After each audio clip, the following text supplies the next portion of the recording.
Danau Toba di Sumatera Utara turut menyimpan legenda yang diceritakan turun-temurun oleh masyarakat sekitar. Konon menurut legenda, Danau Toba terbentuk karena terbongkarnya rahasia seorang putri jelmaan ikan mas. Danau Toba terletak di Pulau Sumatera, 176 km arah selatan kota Medan. Merupakan danau terbesar di kawasan Asia Tenggara dengan sejumlah daya tarik wisata. Dalam waktu cepat permukaan tanah tergenang. Permukaan air terus meninggi dan tak berapa lama kemudian, lembah tempat tinggal Toba telah tergenang air. Kemudian, terbentuk sebuah danau yang sangat luas di tempat itu. Penduduk kemudian menamakan danau itu sebagai Danau Toba. Toba marah pada anaknya tersebut. Karena terlambat dan menerima makanan yang tinggal sedikit, Toba memukul anaknya sambil mengatakan, "Anak kurang ajar, betul-betul kau anak keturunan perempuan yang berasal dari ikan." Istri Pak Toba sangat marah sebab suaminya melanggar syarat yang mereka sepakati sebelum menikah. Pak Toba memarahi Samosir anak mereka dengan menyebutnya, "Dasar anak ikan." 5. Yang terjadi saat Pak Toba melanggar sumpahnya adalah air bah meluap hebat dan membanjiri daerah tempat mereka hidup. Samosir merupakan anak laki-laki dari Toba dan istrinya. Karena kasih sayang ibunya yang berlebihan padanya, ia tumbuh menjadi anak yang manja dan nakal. Kenakalan yang dilakukan oleh Samosir pada akhirnya membuat ayahnya marah sehingga terjadi bencana. Kehidupan Toba dan istri jelamaannya yang ia beri nama Mina itu berjalan dengan penuh kebahagiaan sampai akhirnya keduanya dianugerahi seorang putra bernama Samosir. Kisah asal-usul Danau Toba dimulai oleh seorang petani muda yang bernama Toba. Laki-laki ini adalah petani yang rajin. Ia banyak menghabiskan waktunya di sawah. Terkadang, ia juga suka pergi memancing ikan untuk dimakan atau dijual ke pasar. Lalu, di suatu pagi ia lebih memilih untuk pergi memancing ikan daripada pergi ke sawah. Saat Toba memancing, ia mendapatkan ikan mas yang ukurannya cukup besar, lebih besar dari ukuran ikan yang biasanya ia dapatkan. Setelah sampai rumah, Toba sangat terkejut karena ikan yang tadinya akan ia bersihkan dan potong berubah menjadi seorang perempuan yang sangat cantik. Perempuan ini pun bercerita pada Toba bahwa sebenarnya ia adalah seorang putri raja, dan sekarang ia tengah dikutuk. Setelah ia menjelaskan kondisinya, sang putri berterima kasih pada Toba karena sudah menyelamatkannya. Sebagai rasa terima kasihnya, sang putri bersedia menjadi istri Toba dengan syarat orang-orang lain tidak boleh tahu asal-usul keberadaannya. Setelah mereka menikah, mereka dikaruniai seorang anak laki-laki. Mereka menamakan anak mereka Samosir. Mereka berdua merasa sangat senang dan semangat menjadi orang tua. Mereka membesarkan Samosir dengan penuh kasih sayang dan memanjakannya. Samosir tumbuh menjadi anak yang sangat aktif dan bisa dibilang sedikit nakal. Samosir tidak pernah mau membantu ayahnya bekerja di ladang. Bahkan, saat ibunya memintanya hanya sekadar untuk mengantarkan bekal sang ayah, ia sering menolak. Ia lebih memilih di rumah atau bermain. Ditambah lagi, Samosir memiliki nafsu makan yang sangat tinggi, sehingga Toba harus bekerja lebih giat dan lebih keras agar segala kebutuhan gizi Samosir dapat terpenuhi.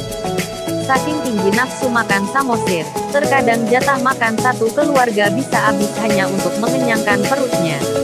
Meski begitu, Toba dan istrinya tidak merasa keberatan dan tetap berusaha agar anaknya bisa selalu merasa senang dan kenyang. Lalu pada suatu hari, Samosir bersedia mengantarkan bekal ayahnya ke ladang setelah ia dibujuk dan dipaksa oleh ibunya. Dengan berat hati dan melawan rasa malasnya sekuat tenaga, Samosir berjalan ke ladang sambil membawa bekal ayahnya. Namun, di tengah jalan ia merasa lapar dan haus. Samosir pun membuka bekal ayahnya dan memakannya sedikit. Awalnya, Samosir hanya memakan satu gigit, tapi ia masih merasa lapar dan belum puas.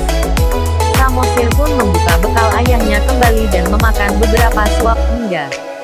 Danau Toba di Sumatera Utara turut menyimpan legenda yang diceritakan turun-temurun oleh masyarakat sekitar. Konon menurut legenda, Danau Toba terbentuk karena terbongkarnya rahasia seorang putri jelmaan ikan mas. Danau Toba terletak di Pulau Sumatera, 176 km arah selatan kota Medan. merupakan danau terbesar di kawasan Asia Tenggara dengan sejumlah daya tarik wisata. Dalam waktu cepat, permukaan tanah tergenang.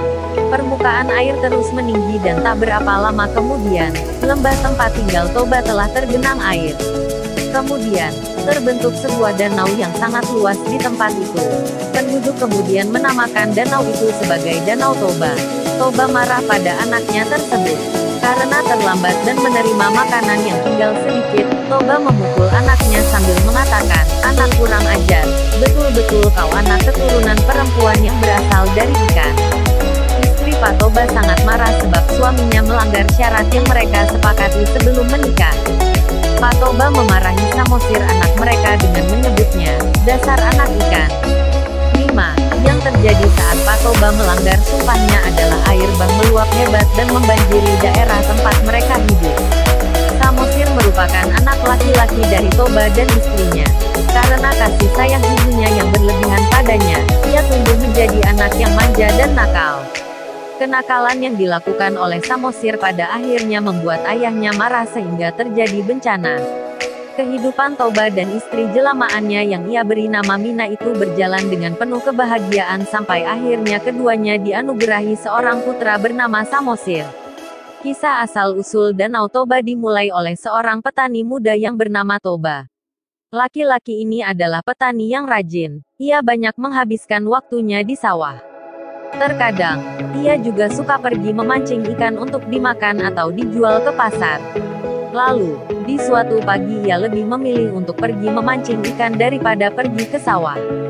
Saat Toba memancing, ia mendapatkan ikan mas yang ukurannya cukup besar, lebih besar dari ukuran ikan yang biasanya ia dapatkan.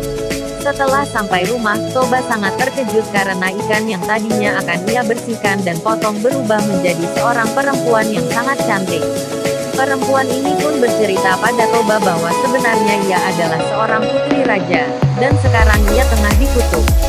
Setelah ia menjelaskan kondisinya, sang putri berterima kasih pada Toba karena sudah menyelamatkannya. Sebagai rasa terima kasihnya, sang putri bersedia menjadi istri Toba dengan syarat orang-orang lain tidak boleh tahu asal-usul keberadaannya. Setelah mereka menikah, mereka dikaruniai seorang anak laki-laki. Mereka menamakan anak mereka Samosir. Mereka berdua merasa sangat senang dan semangat menjadi orang tua. Mereka membesarkan Samosir dengan penuh kasih sayang dan memanjakannya. Samosir tumbuh menjadi anak yang sangat aktif dan bisa dibilang sedikit nakal. Samosir tidak pernah mau membantu ayahnya bekerja di ladang. Bahkan, saat ibunya memintanya hanya sekadar untuk mengantarkan bekal sang ayah, ia sering menolak.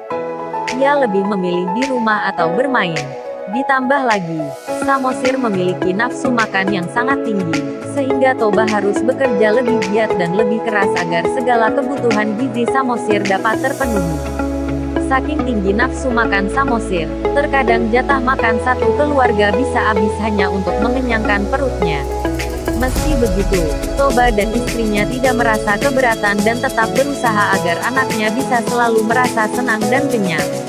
Lalu pada suatu hari, Samosir bersedia mengantarkan bekal ayahnya ke ladang setelah ia dibujuk dan dipaksa oleh ibunya.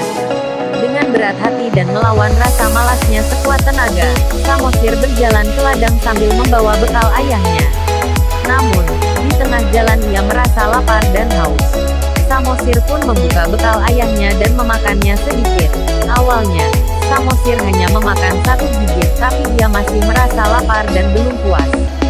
Samosir pun membuka bekal ayahnya kembali dan memakan beberapa suap hingga